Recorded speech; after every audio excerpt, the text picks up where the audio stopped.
देखो ध्यान दो यार,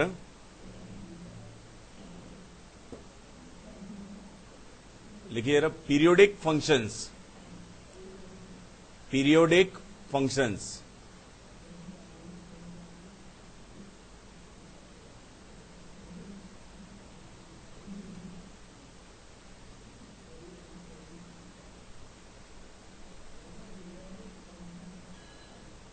पीरियोडिक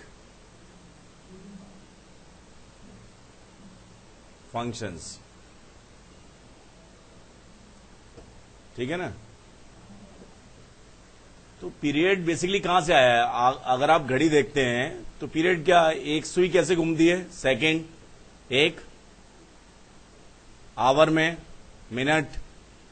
अगर हम घूमने वाली सुइयों की बात कर रहे हैं तो पीरियड का मतलब क्या है कि लेंथ ऑफ इंटरवल है। पीरियड क्या होता है? जैसे कभी भी हम ये नहीं कहेंगे कि 1 घंटा, -1 घंटा कभी नहीं कहेंगे।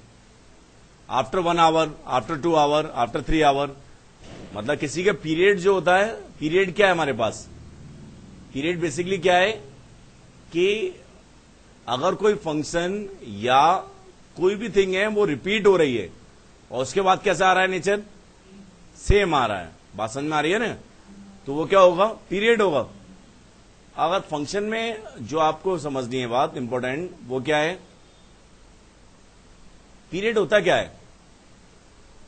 Length of interval. पीरियड क्या रहता है? Length of interval. तो हमेशा कैसे कंसीडर किया जाता है? पॉजिटिव। पीरियड क्या रहता है? हमेशा पॉजिटिव। ढंग से समझना है। अगर फंक्शन में हम बात करते हैं तो अगर ध्यान से सुनना, y equal to F X हमारे पास फंक्शन है कोई,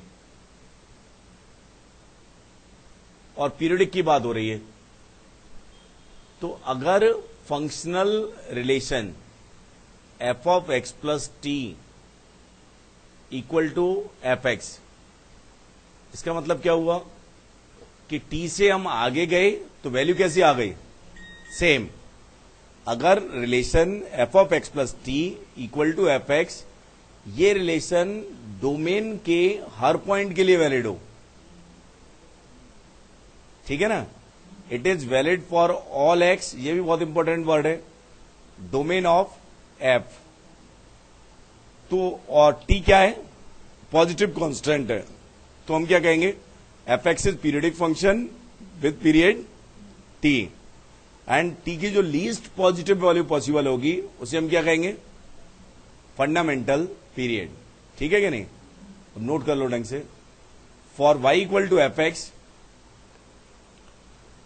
for y equal to F X, if functional relation, for y equal to F X, if functional relation F of X plus T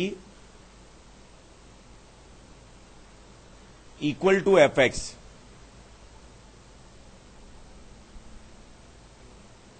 is